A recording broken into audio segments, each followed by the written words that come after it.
why Super Bowl ads go for so much money, and they're all about just grabbing your attention, and why you'll see some of these extravagant ads that, whether it's on Facebook or even through email, that just try to grab your attention.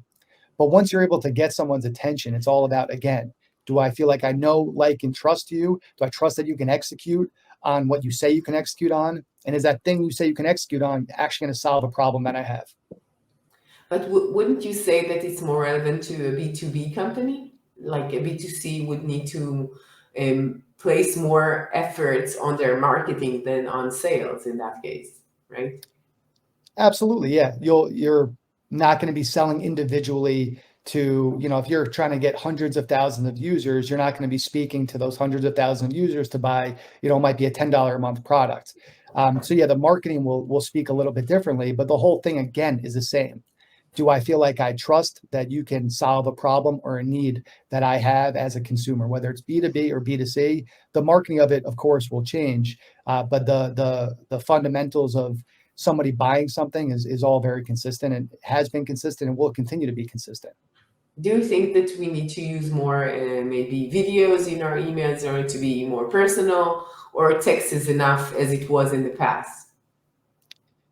What I found is, at least from cold email, and I did a full breakdown on, we all get terrible cold emails every day that make us, want to pull our hair out. And I received one, and I did kind of a breakdown on what was not effective about it. And one of the things that he did was he put a picture in there. And it's great. I'm not against necessarily putting pictures, but the problem with putting pictures or videos, at least in a cold ad or a cold email, I should say, is it does decrease the chances that your email will end up in the inbox. So Google has all these different spam filters in there. And one of the things that they look for is it a video or a picture. Plain text emails tend to get the highest deliverability. So I like to stay away from that. My emails are very simple. It's all direct to the point, all plain text. It's nothing fancy. It's all just simple, direct to the point, making it easy for that person to read it. If this is a problem or challenge that they have, great, let's talk. If it's not, let me know and I'll stop reaching out to you. It's as simple as that.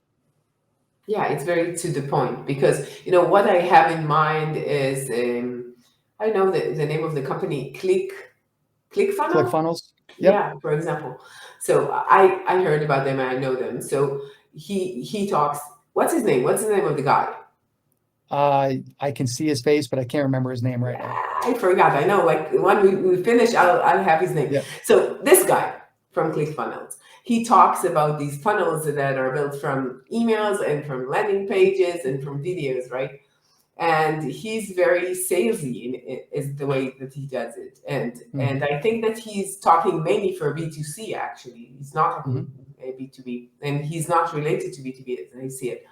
So do you think that in some cases or for some brands, it will be less relevant? That's what you're saying? Yeah, I think everybody, as long as you're being authentic, like some people take the ClickFunnels approach and that works really well. Like there are those people that do a great job and they sell a lot, and to use your words, more salesy. And I think we can all feel that. And there's an audience for that. I think it's, again, just being true to your brand and being authentic to your brand. For me, that doesn't feel good for me, so I don't want to take that approach. But for other people, that approach can work. It's just about being authentic to you and your approach. And as long as you're consistent, you'll be able to find an audience that resonates, as long as you're actually solving a problem or a need in some way. I see. Now I have like a missing name, like it will be here in my mind. What do you think that marketing and sales leaders need to know in order to lead their company to the future? Sharon, to what I just mentioned earlier, not forgetting the basics, not forgetting the fundamentals that have always worked over time. So for me, it's just always going back to the basics, whether it's marketing or whether it's sales, while staying up to date with the innovations and efficiencies. Like I do a lot of coaching with small business owners. I teach a class. It's actually every Monday evening through an amazing company that supports small business owners in the United States called Eureka.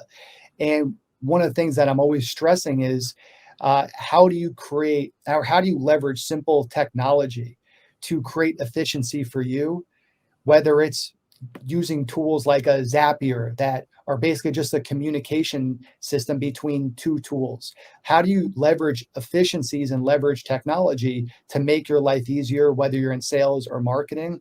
But at the end of the day, the basics of why people buy, the psychology of why people buy, the psychology of why people trust other people, as long as we keep that as our foundation while leveraging the great technologies that exist, that's the real mix, in my opinion, that will take any great sales or marketing leader to the next level as technology continues to expand.